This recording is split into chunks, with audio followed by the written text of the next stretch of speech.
북저널리즘 위크엔드 시작합니다. 안녕하세요. MC 김혜림 에디터입니다. 안녕하세요. 북저널리즘의 신아람 에디터입니다. 안녕하세요. 이현대 에디터입니다. 네, 현재를 해설하고 미래를 전망하는 소식을 살펴보는 위크엔드. 이번 이야기는 신아람 에디터가 준비했습니다. 어떤 얘기 준비해 주셨나요? 예, 저는 정말 우리 생활에 밀접한 생활 밀착형 얘기를 좀 준비를 했는데요.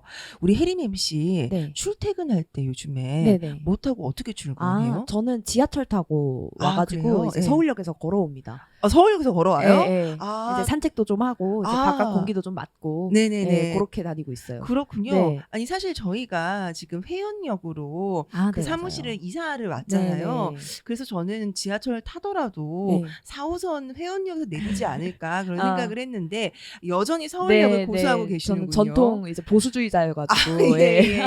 그렇군요. 네네. 우리 이현대 에디터는 어떻게 오세요? 예, 저는 버스 타고 올 때도 있고 전철 타고 올 때도 있고 거의 반반인 것 같아요. 아 그래요? 네. 그러면 혹시 버스 타고 오실 때 불편한 점은 없으세요? 아무래도 출근 시간에 사람이 원체 많으니까 네네. 뭐 그것에 대한 불편함 오실 말고는- 때 혹시 그 코스에 명동역 근처는 안 지나시나요? 예, 명동은 지나지 않습니다. 그렇군요. 지금 이 두 분은 오늘 제가 가지고 온 그 아이템에서 굉장히 유리되어 있으시다. 그래요? 하지만 곧 이걸 겪게 되신다. 왜냐하면 여러분도 그 종각에서 약속이 생길 거기 때문에. 종각. 예. 종각 원래 약속 많이 잡는 데인데. 맞아요. 네. 근데 저희가 이제 회원역으로 이사를 온 다음에 종각으로 가려면 그 코스가 네. 남대문 시장 뚫고 나가서 네. 그 남대문 이제 버스 정류장에서 버스를 타고 을지로 이제 롯데백화점 앞을 찍고 네네네네. 그 다음에 종각 쪽으로 가는 그 코스가 버스 노선이거든요. 네네. 그래가지고 이제 그 노선을 저는 최근에 몇 번 이용을 했어요. 네. 종각역 근처에서 이제 술 약속이 있을 때도 있었고 또 다른 일 때문에 또 종각역을 갈 일이 있어서 몇 번 이용을 했는데 이게 제가 버스 타는 데에서 버스 타면은 두 정거장이거든요. 그쵸. 근데 가깝죠. 엄청 오래 걸리는 거예요. 저는 한 오. 30분 낮에 타거나 아니면 퇴근 시간 이후에 조금 네네. 늦은 시간에 탔는데도 막 30분, 40분 두 이렇게 정거장 가는데요? 예, 그렇게 걸리는 거예요. 그래서 대체 이게 무슨 일인가? 뛰어가도 그것보다 빠르게 도착할 것 같은데. 예, 그 말을 제 예. 친구가 늦었더니 했습니다. 너 그냥 거기서 뛰어오지 그랬니? 나를 기다리게 하지 말고. 그래서 이 날씨에 네가 뛰어봐라고 했습니다만 그런 일이 벌어지고 있다. 그래서 이게 대체 무슨 일일지 내가 운이 너무 없나? 라고 생각했더니 알고 보니 이게 지난 연말부터 시작된 고질적인 문제였습니다. 진짜요? 아니 두 정거장 가는데 30분 걸릴 정도면 되게 큰 문제인데 네. 무슨 일이 있었길래 그런 일이 벌어진 거예요? 이게 무슨 일이 벌어진 거냐면요. 명동 버스 정류장 사태라고 할 수 있을 것 같아요. 네. 왜 우리 명동 쪽에 보면은 빨간 버스 정말 많이 다니잖아요. 네, 맞아요. 예, 그 빨간 버스들이 사실은 그래도 배차 간격이 막 2분, 3분 이렇지는 않잖아요. 네. 그래가지고 이제 그 버스들이 오면 사람들이 가서 버스를 타는데 그 롯데백화점 그 앞에 거기 그 근처를 중심으로 해가지고 사람들이 버스가 오면은 우르르 뛰어와서 타고 우르르 뛰어와서 타고 이런 일이 굉장히 잦아졌다는 거예요. 그러다 보니 사고의 위험이 늘어난 것 같다라고 서울시가 판단을 했다는 거죠. 네. 그래서 여기서는 몇 번 버스 타세요. 저기서는 몇 번 버스 타세요. 이런 식으로 정해놓은 거예요? 예. 구역 같은 걸? 예, 그 이제 버스 그 안내 그 도 있잖아요. 그 안내 판 네. 그거를 갖다가 몇 개를 세워서 거기에 줄을 서세요라고 한 거예요. 네네. 문제는 버스가 어마무지하게 많잖아요. 네. 명동이면은 웬만하면은 다 다녀요. 다 다니죠. 네. 그러다 보니까 정말 뭐 10대, 많게는 15대, 20대까지 버스들이 그 한 구역에서 정해진 데서 사람을 태우려고 줄을 서다 보니까 100m, 200m 버스가 늘어서게 되고 100m, 200m요? 네, 그러다 보니까 버스가 지나가지를 못하게 되고 그래서 이렇게까지 정체가 심각해졌다라는 겁니다. 아니 제가 그 명동 쪽에 버스를 타고 가는 일이 네. 이제 딱 한 번 있는데 제가 네. 롯데백화점 자주 가거든요. 아, 거기 네네네. 명동에 있는 롯데백화점. 네. 근데 거기가 원래 좀 차도 많고 사람도 그렇죠. 많고 네. 좀 버스 타려면 눈치 게임을 해야 되는 곳이긴 해요. 맞아요. 예. 네. 근데 저는 그래서 처음에 그렇게 구역을 정했다. 네. 이거 되게 효과적일까라는 음. 생각을 했었는데 네. 효과가 없이 부작용만 예, 좀 맞습니다. 생기고 있는 상황이네요. 부작용이 생긴 겁니다. 네. 그래서 지금 시민들이 고통을 호소하고 있다. 아니 너무 힘들 것 같아요. 그렇죠. 아니, 빨리 집 가고 싶은데 퇴근하고. 아유, 죽죠. 예. 아니, 예를 들자면은 저 같은 경우에는 뭐 술 마시러 아니면 다른 개인적인 볼일 보러 거기를 갔지만 네네. 거의 출퇴근하시는 분들이 아우, 있잖아요. 그니까요. 근데 이제 이런 간증들이 나오고 있어요. 예를 들면 저 경기 성남시에서 서울역까지 출퇴근할 때 이제 편도로 이제 버스를 타고 1시간 30분이면은 주파를 했다. 네. 그런데 요즘에 버스에서만 3시간 보낸다. 아유, 3시간이면 충남 서산까지도 가는데 그러니까요. 이게 말이 안 되네요. 예, 예. 이것 때문에 밀려가지고 지금 3시간이 걸린다는 아. 거예요. 그리고 이제 또 다른 사람들은 아니 내가 8,100번 버스 타고 퇴근을 하는데 이제 서울역에서 이 8,100번 버스를 타고 퇴근을 하신다는 거예요. 그러면 서울역에서 명동역까지 아마 두세 정거장 정도 그쵸. 되거든요. 그거를 가는데 50분까지 소요된다. 이런 야. 간증도 나오고 있다. 거기 되게 천천히 걸어도 30분이면 가는 곳인데. 당연하죠. 와. 네. 그러다 보니까 이분들이 출퇴근 시간으로 너무 많은 시간을 허비하고 그리고 버스에 앉아 있더라도 버스 안에 앉아 있는 것도 사실 좀 피곤해지는 일이잖아요. 네. 그러니까 이분들이 너무너무 힘들어하고 있는 거예요. 사실 경기도에서 인천에서 빨간 버스 타고 출퇴근하시는 인구가 정말 어마무시하잖아요. 그쵸, 많죠. 네. 정말 피곤할 것 같아요. 네네. 근데 서울시가 네. 그럼 이걸 몰랐을까? 왜 이런 결정을 했을까? 이게 또 궁금한데요. 근데 갑자기 이러한 그 사람들이 몰려가서 버스 타고 혼잡이 네네. 생기고 이런 게 좀 가중된 건 사실이에요. 그래요? 네.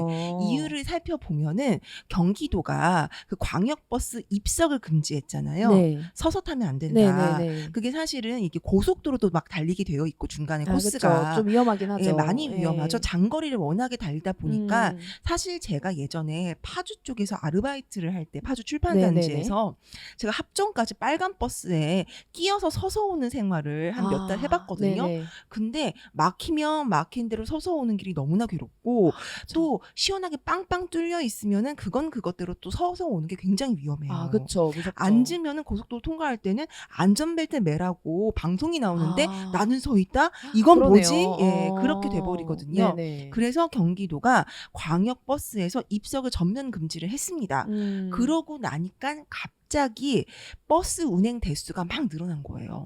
그렇군요. 네, 처음에는 광역버스 입석을 금지를 했더니 사람들이 버스를 못 타가지고 그러니까요. 출근을 출근할 못해. 때 예, 어. 기다리느라고 난리가 나고 예. 그 다음에는 버스를 막 늘렸더니 이렇게 명동같이 버스들이 몰려가지고 도착하는 곳에서는 난리가 난 거예요. 야. 그래서 서울시에서 이거 좀 위험하다. 이거 압사 사고라도 나면은 서울시 입장에서 너무 큰일이다. 그쵸. 그래가지고 이제 내놓은 대책이 방금 말씀드린 이제 여기서 타세요, 저기서 타세요 이걸 한 거죠. 아니 근데 이게 저는 항상 승객이었으니까. 네네. 근데 이거 운전하는 사람도 고역일 것 같거든요. 사실 광역버스 네. 졸음 운전 사고가요. 졸음운전. 네, 그게 잊을만 하면 터지고 잊을만 하면 터지고 해가지고 굉장히 우리 사회 문제로 떠올랐던 적이 네. 있습니다. 그게 네. 멀지도 않아요. 2010년대 말까지는 이런 문제가 굉장히 중요하게 언급이 되었었고요. 그 문제 때문에 커다란 사고도 몇 번 났었고요. 네. 그러다 보니까 버스에 졸음 방지 장치를 단다 이런 대책들이 쏟아져 나오기도 했지요. 맞죠. 예. 근데 사실 워낙에 장거리를 운전을 하시다 보니까 버스 회사 입장에서도 빡빡하게 스케줄을 짜드리게 된다. 이런 변명도 나왔어요. 근데 네네. 요거 개선하자라고 해가지고 개선이 진행이 되고 있는 건데 이렇게 돼버리면은 아까 1시간 반 걸리던 거리를 3시간 걸려서 간다라는 얘기가 나왔었잖아요. 네. 그 얘기는 이분들이 시프트를 돌아야 되는데 이제 버스 아, 운행하고 너무 피곤한. 그쵸. 네. 돌아왔으면 한 30분, 1시간 이제 쉬고 나가셔야 될 그쵸, 거 그쵸. 아니에요. 커피도 한잔 하시고. 네. 근데 믹스커피 한 잔 타먹을 시간 없이 바로 뛰어나간다는 거예요. 이거 너무 힘드네요. 밥도 진짜 5분 만에 거의 삼키고서는 버스 운전대 잡았다? 네. 근데 3시간 동안 정말 정체 구간이 심한 데를 간다? 아, 이거 졸리죠. 그쵸. 사람이면 피곤할 수밖에 없단 네, 말이에요. 졸리고 힘들고. 예, 오히려 안전 문제를 더 큰 이제 그 방향으로 네. 키우고 있을 수도 있다라는 지적이 나온 이유가 여기에 있습니다. 그렇군요. 예. 그래서 사실 이렇게 장거리를 달리는 광역버스 문제, 이게 이번에 좀 뭐랄까 서울시의 좀 섣부른 행정 판단으로 좀 불거지긴 했지만요. 네. 사실 아까 말씀드린 대로 이게 하루 이틀 일이 아닌 거죠. 맞아요. 게다가 맞아요. 이런 광역버스는요. 어떤 문제도 같이 실려 있냐면요. 소득 격차에 따른 업무 능력 차이 문제까지 실려 있습니다. 업무 능력 차이요? 소득 네. 격차 이거와 버스가 연관이 있다고요? 네. 뭐죠? 네. 우리 버스 오래 타고 출퇴근하는 거 단순히 개인들이 겪는 불편함의 문제라고 생각하기 쉬운데요. 네. 그게 그렇지가 않다는 거예요. 작년 3월에 이제 조사 결과 하나 나온 게 있었는데요. 그걸 보면은요. 통근이 직장 만족도 및 이직 의향에 미치는 영향을 조사를 한 게 있어요. 네. 자, 한국직업능력연구원이 내놓은 결과인데요. 대졸 신입사원을 대상으로 뭐 모수가 작지도 않아요. 8,500여 명을 이야, 대상으로 많이 했네요. 예, 네. 했는데요. 아, 이걸 해보니까요. 통근에 당연한 얘기지만 오랜 시간이 소요될수록 직장 만족도도 낮았고요. 직장과의 거리가 멀수록 대체로 직장 만족도도 낮아졌고요. 네. 자, 통근 시간에 90분 이상 들어간다. 아까 이제 그 음. 성남에서 출퇴근하신다는 네네네. 분처럼 그러면은 그 통근에 20분 미만 걸리는 직장인에 비해서 그 이직 의향이 2배 이상. 야, 되게 이건, 크게 차이 예. 나네요. 그러니까 나 회사 그만두고 싶어. 나 이 회사 싫어. 이 마음을 들게 하는 게 네. 통근 시간이 엄청 크다는 그러네요. 거예요. 2배나 차이가 난다니까. 예. 그리고 실제로 이렇게 출퇴근 시간에 시간을 길에 버린다라고 얘기를 하잖아요. 네. 근데 시간만 버리고 있는 게 아닙니다. 음. 돈도 내 소득도 길에 버리고 있는 것과 어. 같다라는 연구 결과도 있어요. 네. 이거는요, 영국에서 나온 연구 결과인데요. 출퇴근 시간이 10분 길어질 때마다 근로자들이 자기 총 소득의 19%가 감소하는 것과 같은 정도의 직장 만족도 하락을 느낀다는 거예요. 와, 이거 돈과 시간과 뭐 네. 피곤함을 네. 얻으면서 그걸 다 버리는 맞아요. 상황인 거네요. 네. 근데 사실 우리가요, 직장 가까운 데 살고 싶다, 직주 근접 중요하다 얘기하지만 네네. 그게 내 맘대로 되는 건 그쵸. 아니잖아요. 우리나라 베드타운도 엄청 많잖아요. 맞아요. 네. 아니, 우리 집이 경기도에 있는 게 내 탓인가? 그쵸. 경기도에 신도시 만든 정부 탓이지? 네. 이런 생각이 절로 든단 네. 말이에요. 우리가 서울에다가 거의 모든 정부 기관, 시설 이런 게 몰려 있잖아요. 그쵸. 그러면은 제가 기업해도 제가 삼성 회장이라도 대전에다가 안 만들고 싶죠. 서울에 만들고 네, 싶어요. 그쵸, 그쵸. 삼성 본사 서울에 만들고 싶단 말이에요.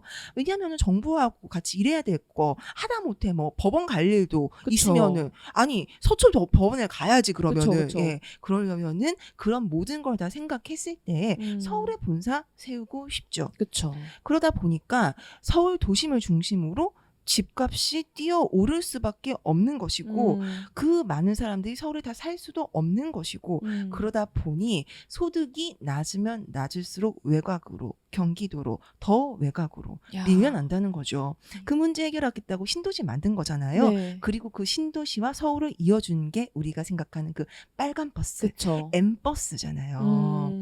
근데 이거 이렇게 만들어 놓고서는, 근데 멀리 사는 건 어쩔 수 없어. 그건 개인의 문제야. 이렇게 얘기하기는 힘들다는 거죠. 그러네요. 아니, 통근이 빈부격차를 불러온다. 뭐 이런 얘기로도 요약을 할 수 있을 것 같아요. 네, 맞습니다. 조금 더 많은 임금을 위해서 장거리 출퇴근을 택하지만 결국 내 시간과 돈을 동시에 길거리에 버리고 있다라고 할 수 있을 것 같아요. 게다가 이렇게 대중교통 시스템에 결함이 생기면 그 피해를 보는 사람들이 또 따로 있다?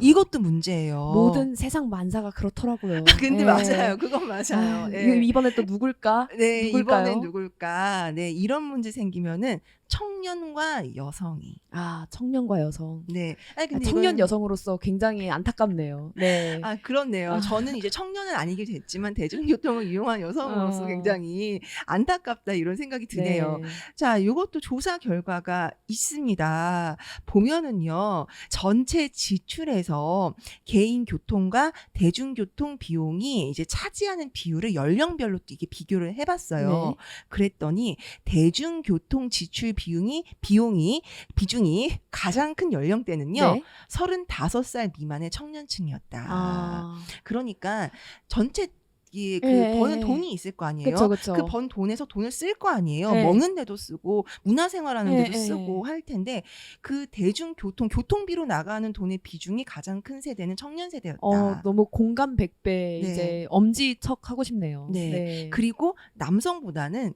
여성이 훨씬 더 컸다. 아, 네. 왜죠, 그거는?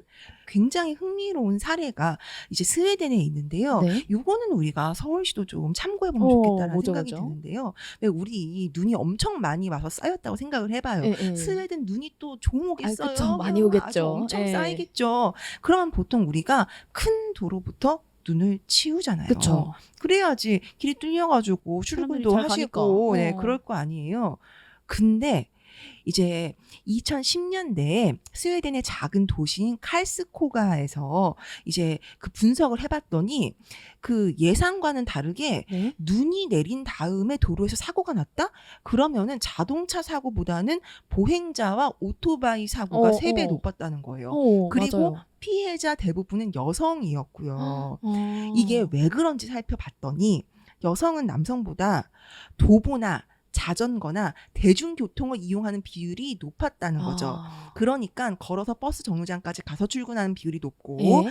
아이들 보육원에 데려다 주느라고 유모차 끌고 가는 비율이 높고 그다음에 경력 단절 여성들이 이제 돌봄 노동 같은 거를 집에서 하다가 네. 잠깐 중간에 짬을 내 가지고 마트에 캐시어 알바 뛰러 가고 아, 그럴 때 네. 이제 사고가 나는. 예. 근데 그 눈은 그 작은 이제 그 골목길에 쌓인 눈보다 큰 자동차 네. 다니는 길부터 치워놓으니까 사고가 그렇게 나더라. 아. 예, 그래서 요런 것 때문에 그 눈 치우는 순서를 바꿔봤대요. 네. 유치원 근처, 그 다음에 그 대규모 직장 출퇴근길, 그 다음에 학교 근처와 자전거 도로, 그 다음에 엄청 큰 자동차 도로. 우리로 어. 치자면 뭐 외부 순환도로 뭐 이런 거겠죠. 네네. 뭐 이런 식으로 우선순위를 바꿔봤더니 개선이 되더라. 아. 지금은 스웨덴의 수도인 스톡홀름에서도 이런 식으로 하고 있다고 해요.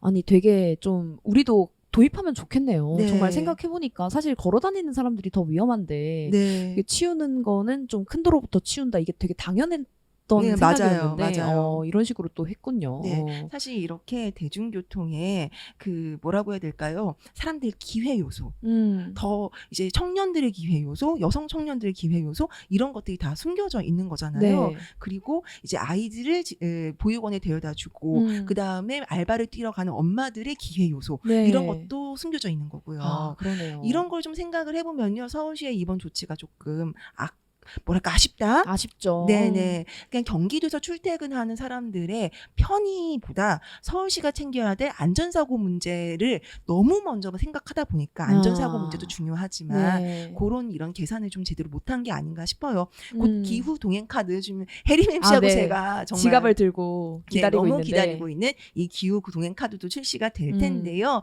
이런 좋은 대중교통 정책과 함께 서울시가 조금 더 큼직큼직하게 교통 정책을 볼 수 있었으면 하는 바람을 가져봅니다. 네, 버스를 비롯해서 대중교통에 얽힌 우리 사회의 구조적 문제를 좀 짚어봤습니다. 근데요. 네.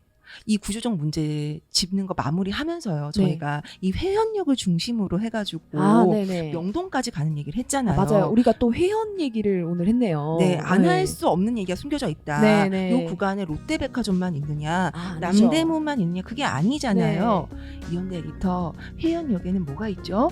네, 이제 회현역 4번 출구에서 도보로 1분 거리에 북저널리즘이 운영하는 오프라인 공간 BKJN 샵이 있습니다. 이제 아직 이제 오픈을 준비해 나가는 과정, 그래서 이제 가오픈 중인데 네. 지금 방문해주신 분들한테는 네. 이제 저희가 또 작은 선물도 드리고 있으니까요. 뭐 네네. 가오픈 중이긴 하지만 많이 들러주시면 좋겠습니다. 저희 공간에서 어떤 것들도 보고 듣고 체험하고 하실 수 있는지, 그리고 앞으로 가오픈 기간이 지나서 정식 오픈을 하게 되면은 어떤 것들이 준비되어 있는지도 좀 궁금해요. 예, 우선 현재까지 저희가 이제 북저널리즘 시리즈 종이책을 105권을 출간을 했는데 네네. 그 전종을 여기서 이제 열람하실 수도 있고 구입하실 수도 있고 그런 이제 공간 마련도 있고요. 그리고 이제 정식 오픈 아마도 한 2-3주 정도는 걸릴 것 같은데요. 그 후부터는 이제 외부 다른 브랜드들하고도 협업을 해서 어떤 특정 브랜드를 또 소개하고 알리고 뭐 그런 일들도 좀 같이 해나갈 예정입니다. 그렇군요. 네. 해리맴 씨. 네. 근데 제가 제 입으로 이런 말 하긴 그렇지만 BKJN 샵이요. 네. 너무 이쁘지 않아요? 맞아요. 예뻐요. 사진 분위기도 찍기가 좋고. 너무 좋다. 맞아요. 인스타그래머블하다. 네. 이 공간 중에서 우리 해리맴 씨가 꼽는 원픽 공간이 있다면? 아, 저는 그 이제 제 선인장이 이제 네. 있는 네. 조그만한 창. 아. 저기가 이제 햇빛이 착 들어오면은 이제 네. 책들이 반짝반짝 빛나고 너무 아, 예쁩니다. 맞습니다. 네. 오후에 그 또 햇빛이 사르르 비치는 네. 그 시간대가 있죠. 그쵸. 그때 진짜 너무나 포토제닉하다. 네. 그리고요, 저는 사실 여기 보면은 조금 숨겨진 방처럼 돼가지고 앉아서 책을 읽으실 맞아요, 수 있는 맞아요. 공간이 있거든요. 맞아요. 되게 아늑하게. 네. 나만의 방처럼. 네, 저는 그 공간이 그렇게 좋더라고요. 네. 여러분, 롯데백화점에서 이제 그 뭐랄까 구경하면서 주말을 보낼 생각을 하셨다가 힘들겠는데 라는 생각 하신 분 계시다면은 자, 회원역 4번 출구에 네. 있는 BKJN 샵을 이번 주말에 들러보시면 어떨까 하는 제안도 드려봅니다. 네, 주변에도 이제 보고 듣고 즐길 만한 것들이 많으니까 맞아요. 네, 주말에 또 한번 들려주시면 좋을 것 같습니다. 네네. 네, 북저널리즘 위크엔드는 북저널리즘 웹사이트와 애플 팟캐스트, 스포티파이, 네이버 오디오 클립, 그리고 유튜브에서도 만나보실 수 있습니다. 그럼 내일도 위크엔드에서 만나요.